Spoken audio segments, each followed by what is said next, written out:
Itong Senate President na si Alan Peter Cayetano ay ginigiit ng National Bureau of Investigation pa rin ang ugat ng tensyon dyan sa Senado. At yung pinuno ng Office of the Sergeant at Arms ay napatawa naman ng suspensyon. Alamin natin ang mga update mula kay Bombo ang Hilogaran.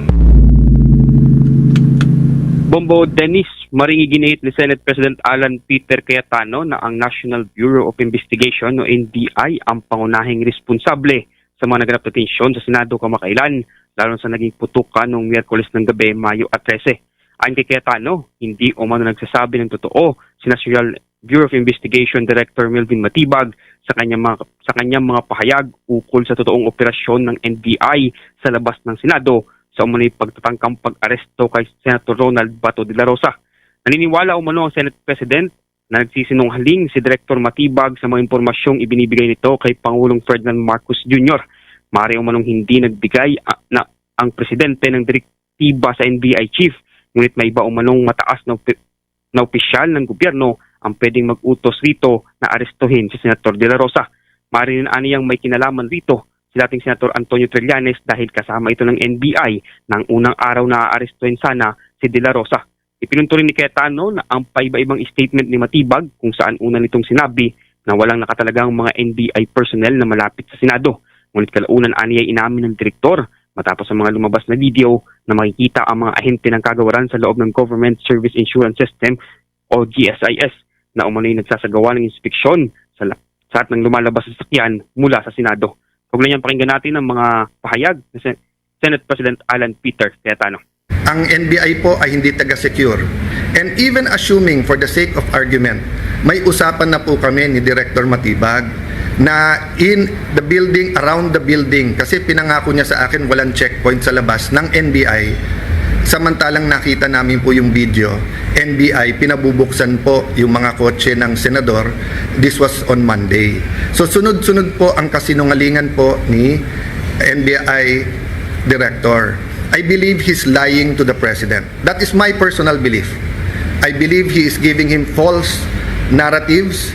Kasama po nila si Senator Trillanes nung Monday.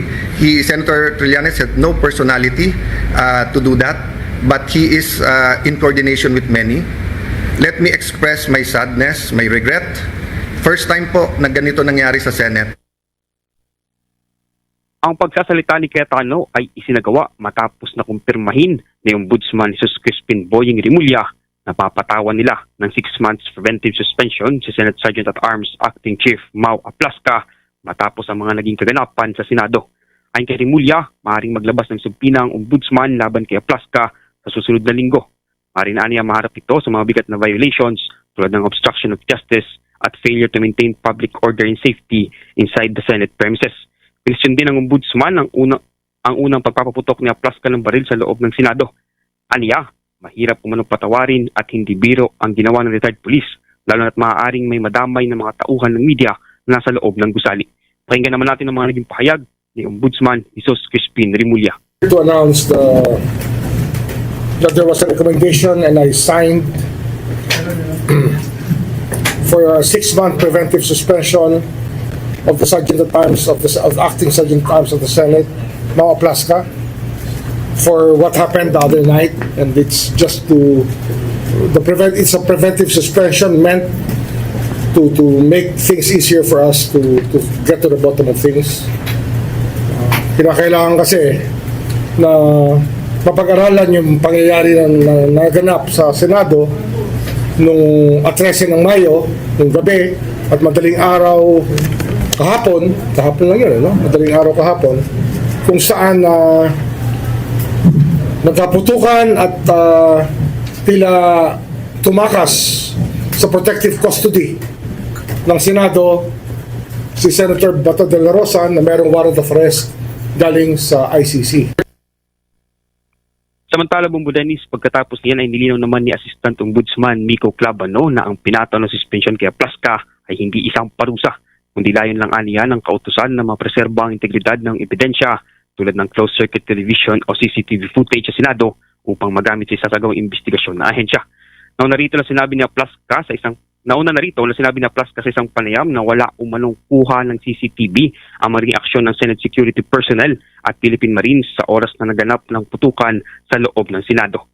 Sa huli, sinabi naman ni Cayetano na nirerespeto niya ang desisyon ng Ombudsman sa pagsuspindi kay Aplasca, ngunit hiniling niya din kay Ombudsman Rimulya na dapat ay suspindihin din umano sa NBI Director Matibag dahil may kinalaman rin ito sa mga naganap na kaguluhan sa gusali ng mataas na kapulungan.